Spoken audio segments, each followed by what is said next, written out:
What's good, YouTube? And welcome to the most sane, normal Yu-Gi-Oh market in the world, TCG Player, where if you're a branded player, you can get the card you deserve for your deck for the low price of just $1,000. That's right, 4 figures in order to obtain a near mint copy of this card. You wouldn't want to be stuck with light play, would you?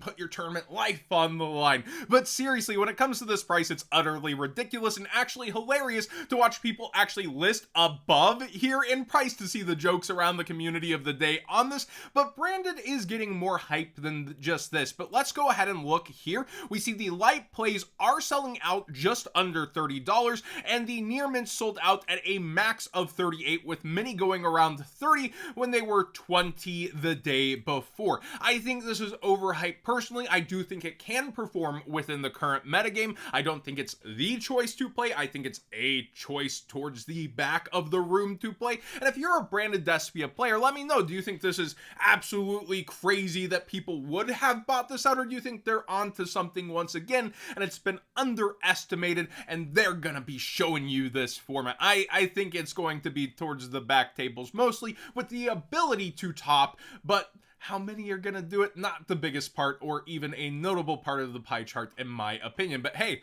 those slivers can take the whole tournament sometimes. A Luber, the Jester of Despia Ultimate Rare, also went up here. It was at a low of 12. I believe I pointed this out because all of the other Albaz stuff got high rarities, and I was like, this is something good to go back and get to go with that collection, as well as it could turn out to be good again and get legacy support, that sort of stuff, even with the lore seemingly mostly over. Well, yeah, this Ultimate Rare has sold out to be a low of $24 here on the second page, because the first page is all light play or worse damage, mod play, etc. So around $25 is where this is at now. People are buying into that, where just a bit ago it was a good deal cheaper, 15 to 12 last week.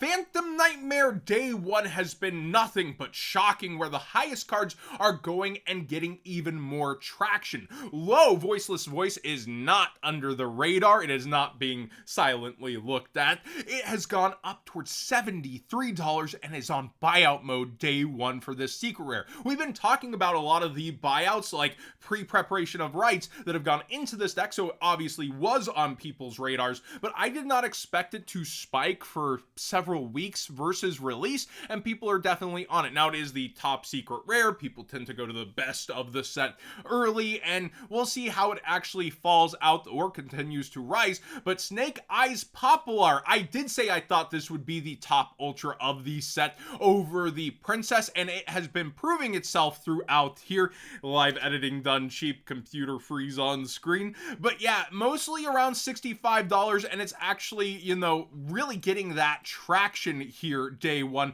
where people have been buying it all over the place. It was a little bit cheaper, then went back up. We also have, like I said, the Fire Princess, Promethean Princess here, still trying to be around $50. Ultras, whenever we changed ratios, they added 4 ultras. I think it's 14% or something like that now, so they're still harder to get than they used to be in product, and we really feel that around stuff like Power the Elements or here. And ultras being this high together, multiple, it's not something we're as used to, but at least they are easier to pull than secret rares, and there doesn't seem to be anything too weird with the ratios overall in people's pulls. Of course, there is clumping, there's going to be that natural variance, and going through here, we do see the quarter century rare versions. Well, Princess is on top, above $400 still, but coming down a little day 1. And low is going up versus TCG market price, and I don't blame people seeing the secret rare go towards 70. It was at 130. It's not even a 2x for its highest rarity. It seems a lot safer of a version if things started to fall out slowly, but instead they're picking up steam. Now, most of the sales here, yeah, for, you know, today, actually, are they all here, yeah, people just started going for. Interesting, but around the 180 lowest. That's what happens when you don't look at every card before Market Watch. You get surprised as the market man. Going through the rest of the set, we do see Magicians of Bond and Unity, not the collectible Konami made it out to be, already falling towards 60 here, day one. People are still picking up the set, you know, Spellcaster lovers, it's a cool design, but for the red one, this is kind of a failure of a campaign, in my opinion, for a quarter-century secret rare where you're only getting so many per case and there's 25%. Going through the rest of the set, though, it does look like Black Goat is around 10, so that's pretty accurate. That's about where I thought it might end up. And we see plenty of other stuff like the Goblins being cheap and affordable early on here as a good budget rogue deck. I think that the EMP Meow Mine is about where it should be. I kind of felt like it would be higher early on, but seeing the reactions to it and how people did take it, I probably overhyped it with player brain in my head versus what it actually will be doing. Rarity Collection 2 had a huge update. This is the official Yu-Gi-Oh! Konami website. And DD Crow Starlight holders, how are you doing? Are you okay over there? Cards you'd expect like DD Crow, huh, Konami? Yeah, you'd expect us to revisit cards we already did in this rarity. I honestly, from the initial description, thought they'd kind of learned their lesson not to double dip so much, but it's right there, and that was the main laughing point. I'm personally hyped big time for Solemn Judgment, Solemn Morning, and Solemn Strike. It's kind of interesting because we brought up Solemn Judgment and how the collector rare was just starting to peel up like 10% while the ultimate wasn't going pretty much anywhere. And here it does show that Rarity Collection is going to give a really good range of going for past cards that were popular and cards that people might want now, and collectibles, quote unquote, like Emergency Teleport, Teledad, pretty cool. Preparations of Right, relevant now, and we'll get into that. And then we do have Book of Moon, Book of Eclipse, huge legacies in the game. Now, my personal opinion, I'm not a financial advisor. I don't know the future of card prices, where they'll go. I'd get rid of Starlight DD Crow right now. It doesn't seem like there's huge panic sellers. I believe these are foreign copies selling here around $220, but it's around a $300 card. It has cycled back into multiple modern formats, but yeah, I think I would be getting rid of this and picking it back up if I wanted this specific version, because we've seen the reaction versus having the competition of a similar looking lower rarity time and time again. It happened to Stardust Dragon. It happened to Access Code Talker's coming in this set, isn't it? So it's happening to Access Code Talker, but it happened to Exodia in the same set as Access Code Talker. So these double dip reprints that Konami's kind of going into really do seem to hurt those first ones. And you can look at how they've been trying to recover or recovering, like Ultimate Imperm's done a good job, but I feel like it comes down to the meta relevance and how the other versions do versus it, and then you've kind of got to make your decisions in a quarter-century secret rare versus a Starlight rare.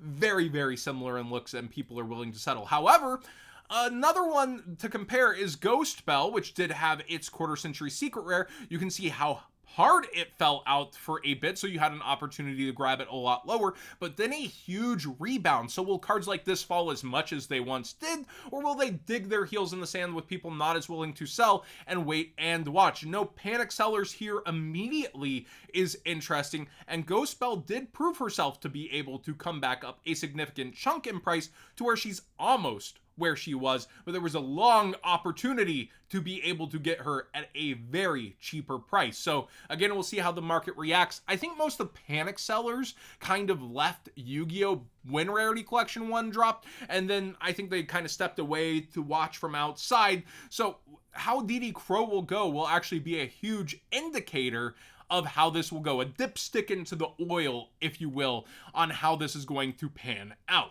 Preparation of Rights Ultra Rare has been going up, but now Prep is also going to be in here, where Pre-Prep already had its run in Rarity Collection, and another nice version sell out. The Pre-Preparation of Rights Platinum Secret has gone. People have been targeting each nice version of Pre-Prep for Voiceless Voice, but now Prep is getting its upgrade, so these other versions that were money, you know, the gold, but also Ultra, these will significantly go down over time as we get this in time for the WCQ, I might add, here in May. But if you're playing in the meantime and you want the highest rarity version to flex, you're paying a little extra, I would go ahead and wait and play the low rarity, and then flex for the WCQ where it matters most, right?